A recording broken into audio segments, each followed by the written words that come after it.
በመጀመሪያ ማወቅ ያለብን ልጅነታችንን ነው። ዛሬ ላይ ያለን ህይወት የልጅነታችን ህይወት ነጸብራቅ ነው።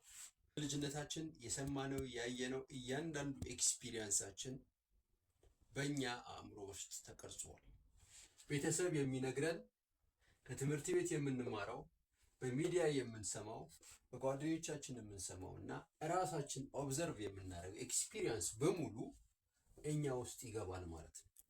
በሰበሰብነው መረጃ ተመስርቶ ስለ ራሳችን ያለን አመለካከት እንገነባለን። በተለይ ከቤተሰባችን ከምንሰማው በልጅነታችን ብዙውን ጊዜ ከኛ ጋር የማጥፋት እድል ያላቸው ብዙውን እኛን መቅረጽ የሚችሉት ቤተሰቦቻችን ናቸው። ስለዚህ ቤተሰቦቻችን የኛ ቀራጺዎች ናቸው ማለት የመጀመሪያው አናጺዎች ናቸው ማለት ነው። ስለዚህ በልጅነታችን የሰው ልጅ ልክ እንደ ባዶ ቆርቆሮ ነው።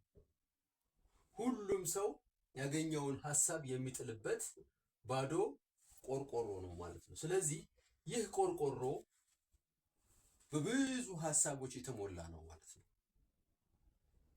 ይህ ሐሳብ የገባው ወደ አእምሮአችን በልጅነታችን የገባው ሐሳብ ማንነት ይፈጥራል፣ ራሳችንን ይፈጥራል።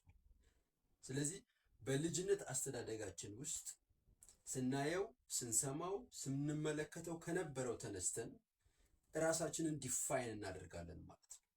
ራሳችን እንዲህ ነን እንላለን ማለት ነው። ወይም ስለ ራሳችን ምስል፣ ስለ ራሳችን ማንነት የሚኖረን መረዳት አለ። ያ ሰልፍ ኢሜጅ እንለዋለን ማለት ነው። ራሳችንን በሆነ መንገድ እናየዋለን ማለት ወይም ራሳችንን በማህበረሰብ ውስጥ የሆነ ቦታ እናስቀምጠዋለን። አደልት ስንሆን ወይም ያንግ ስንሆን፣ ወጣት ስንሆንና አዋቂ ስንሆን ከልጅነት እድሜያችን ስንወጣ በማህበረሰብ ውስጥ ወይም በአካባቢ ውስጥ በኢንተራክት ማድረግ እንጀምራለን ማለት ነው። በልጅነታችን ብዙውን ጊዜ አድማጮች ነን፣ ሰሚዎች ነን፣ ታዛዦች ነን። በወጣትነት ጊዜያችን በተለይ ከ18 ከ17 ዓመት በኋላ ባለው እድሜያችን ግን ተሳታፊዎች እንሆናለን ማለት ነው። በወጣትና በጉልምስና ጊዜያችን በልጅነት ያሰበሰብነውን ማንነት የልጅነታችን ማንነታችንን ለአካባቢው አጋልጠን እንሰጣለን። ከአካባቢው ጋር እንገናኛለን፣ ከሰዎች ጋር እናወራለን፣ ጓደኛ እንመሰርታለን፣ ትዳር እንመሰርታለን። ያኔ ይህ ማንነታችን ተገልጦ ይወጣል ማለት ነው።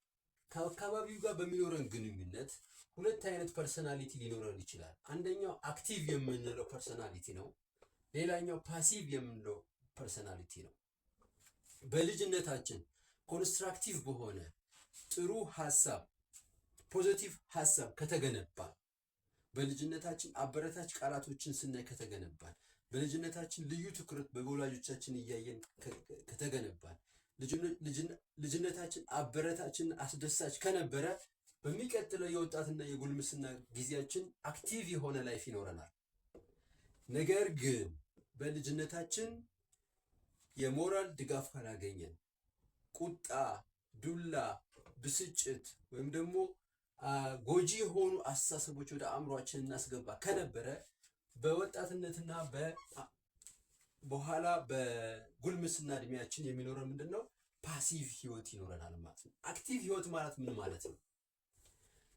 በራሱ የሚተማመን ኤነርጀቲክ የሆነ ጥሩ ኃይል ያለው ደስተኛ ሰላማዊ የሆነና ለመፍጠር አዲስ ነገር ለመሞከር የማይፈራ ከሰዎች ጋር ለመቀላቀል የማይፈራ ሀሳቡን ለመግለጽ ማንነቱን ለመግለጽ ከአካባቢ ጋር ራሱን ኢዚሊ አዳፕት ማድረግ የሚችል ማንነት ይኖረናል ማለት ነው። አክቲቭ ማንነት ይኖረናል።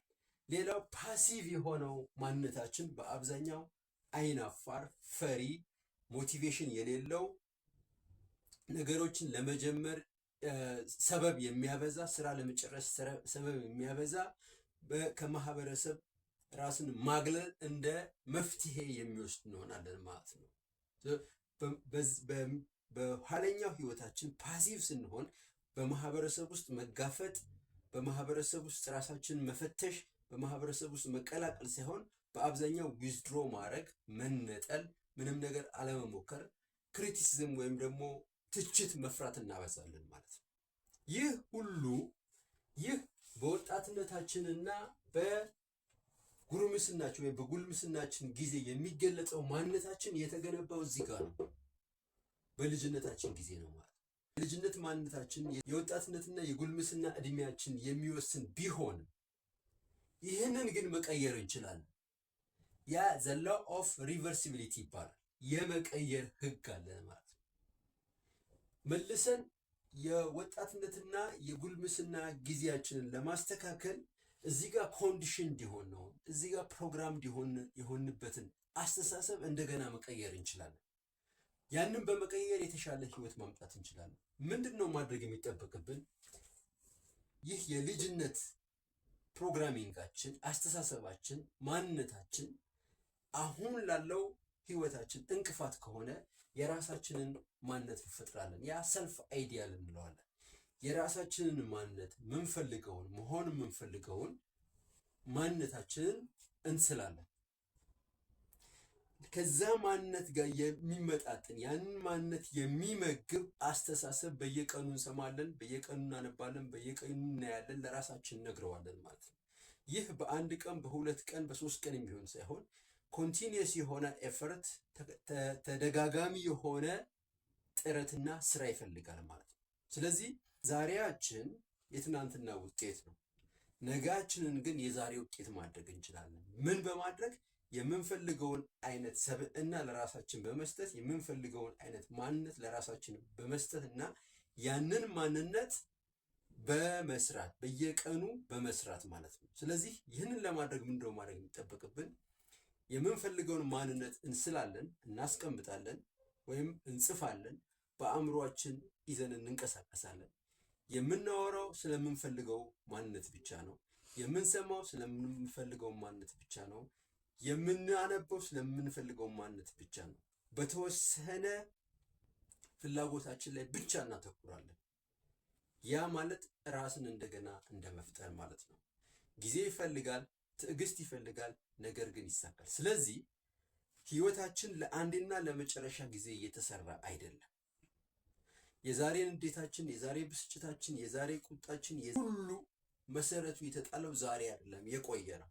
ከዚህ በኋላ ያለውን ግን ከዛሬ ጀምረን መስራት እንችላለን። ሞክሩት፣ ይሳካል። አመሰግናለሁ።